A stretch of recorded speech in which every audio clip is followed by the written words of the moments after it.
menyambungkan, sudah bisa menyelaraskan antara alam rasa, alam karsa, alam rasa, alam cipta, alam karsa, barulah alam karya. Nah, kalau sudah kita sampai alam karya, tenang hidup kita. Insya Allah, karena kita akan bisa menjawab seluruh pertanyaan Allah Subhanahu wa Ta'ala. Karena Allah nanti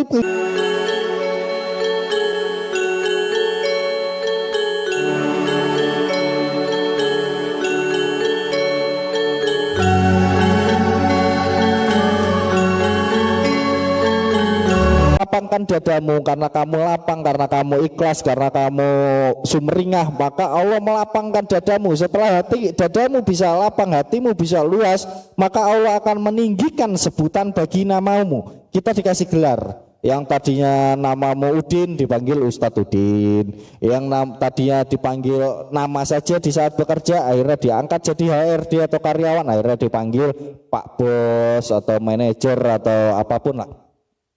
Contoh-contoh seperti itu masuk ke alam asma, baru nanti masuk ke alam sifat, sifat masuk ke alam ruh, ruh masuk ke alam jiwa. Nah, jiwa masuk ke alam Tuhan. Dan kalau sudah masuk ke alam jiwa, masuk ke alam Tuhan, sudah tidak ada kata-kata di situ.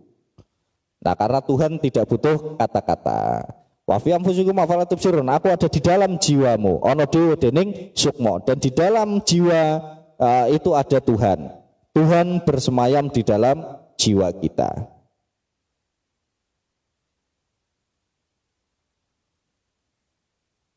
Allah sendiri yang bilang itu wa fi anfusikum afala tubsirun. Jadi ada di dalam jiwa kita. Tapi apakah Allah hanya ada di dalam jiwa kita? Ya tidak. Wa huwa ma'akum ainama kuntum, di mana kau berada di situ aku ada. Nah, makanya kalau di dalam jiwa kita, maka kita kemana-mana itu ya selalu ada Allah. Malaikat Jibril itu ilmunya sangat tinggi, bahasanya sangat pintar, tapi begitu sampai Sidratul Muntaha sama Kanjeng Nabi, Malaikat Jibril sudah nggak bisa berkata-kata dan sudah tidak bisa berbicara di situ, karena Allah tidak membutuhkan kata-kata. Dan akhirnya Rasulullah berkomunikasi sama Allah Subhanahu Wa Taala secara face to face. Laqad ji'tumuna furada, engkau menghadap aku sendirian, kata Allah. Jadi menghadap Allah nggak bisa ramai-ramai, maka manusia itu selalu dianjurkan untuk merenungi dirinya seminggu sekali, 3 hari sekali, paling tidak dia ada momen, ada hari di mana dia harus semedi, atau semedi itu kan asomadu, bergantung, lepas pasrah sama Allah, atau tafakur itu tapa ya, tapa diambil dari bahasa tafakur kan, tafakur alam, tafakur binikmah, masuk tanah Nusantara jadi ya tapa. Nah, maka teman-teman semua ini harus bisa yang namanya mencari cita rasa kita, pencarian lakon. Nah, pencarian lakon inilah yang disebut pencarian jati diri. Yang disebut jati diri adalah zat yang diri. Nah, apakah jati diri itu hanya kepada diri kita saja? Tidak. Di dalam pernikahan pun ada yang namanya jati diri di dalam pernikahan. Contoh-contoh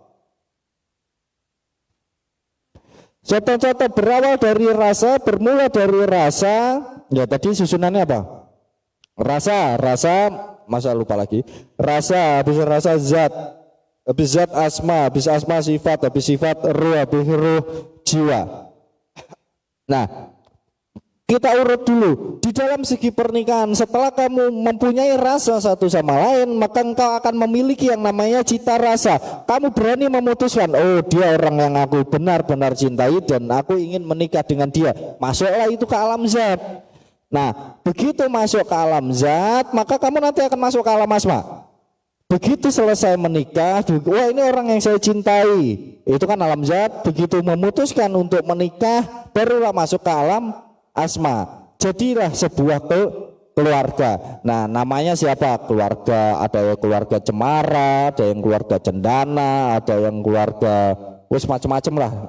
Ada keluarga tukang bubur, naik haji, ada keluarga Udin, ada keluarga macam-macam. Baru itu masuk ke alam asma. Setelah masuk ke alam asma, nggak mungkin individu masing-masing di dalam pernikahan membawa sifatnya masing-masing. Mau tidak mau saling mempelajari sifat satu sama lain, menjadikan satu kesatuan dan kekompakan. Masuklah ke alam sifat. Nah, setelah masuk ke alam sifat, sama-sama berdua ini saling belajar, suami dan istri, akhirnya masuk ke alam ruh, tawaruh, sangat menjiwai, mengerti satu sama lain, barulah dia menemukan jiwa di dalam pernikahan. Begitu juga di dalam pekerjaan. Nah, pekerjaan itu sama. Contoh, saya ini hobi makan. Begitu saya hobi makan,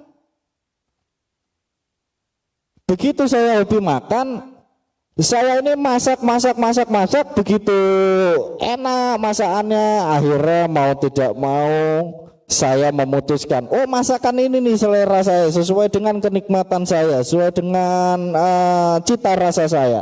Akhirnya saya suka makannya soto terus, ya masuklah saya ke alam cita rasa.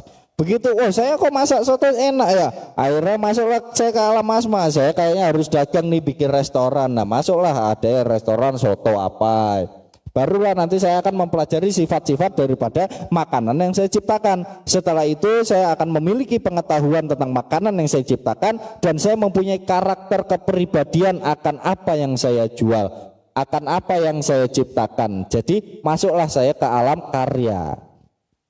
Karena sudah bisa menciptakan, sudah bisa menggabungkan, sudah bisa menyelaraskan antara alam rasa, alam karsa, alam rasa, alam cipta, alam karsa, barulah alam karya. Nah, kalau sudah kita sampai alam karya, tenang hidup kita. Insya Allah, karena kita akan bisa menjawab seluruh pertanyaan Allah Subhanahu Wa Taala.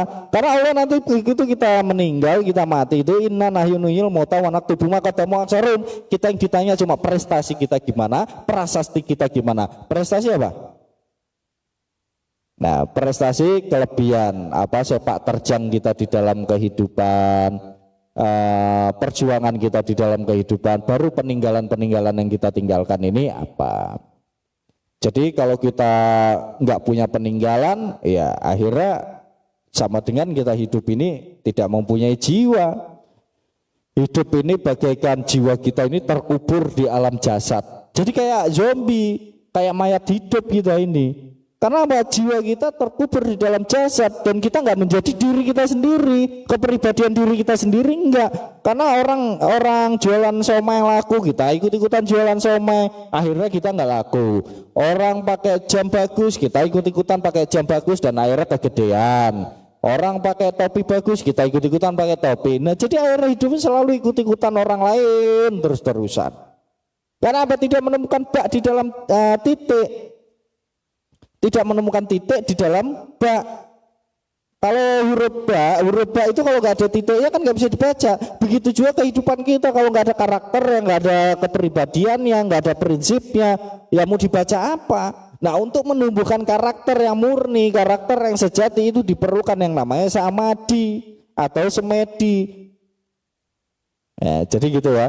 Nah, setelah kita melakukan semedi, baru kita akan mengolah rasa kita. Masuklah tadi kita ke fase yang 3 tadi.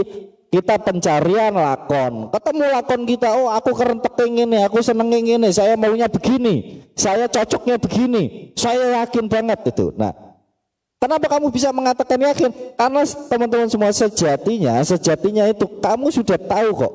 Dari kecil kamu sudah tahu kalau kamu akan mengalami kejadian ini, dan kamu akan bekerja saat ini gitu. Saat ini apa yang pekerjaan yang kamu miliki itu adalah angan-angan dan cita-citamu dari kecil. Cuma terkadang proses kehidupannya, proses perjalanannya itu memang kita nggak tahu.